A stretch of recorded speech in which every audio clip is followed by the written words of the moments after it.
How to install your Easy Smart Home door and window sensor. Make sure your Easy Smart Home alarm is connected and plugged in. It is necessary to properly set up your door or window sensor.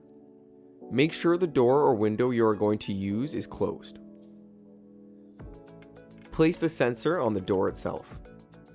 Place the magnet on the frame.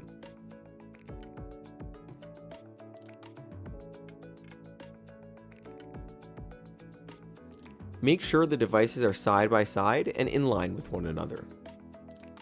These sensors coming apart is what will register as the door or window being open. You have now successfully installed your Easy Smart Home door and window sensor.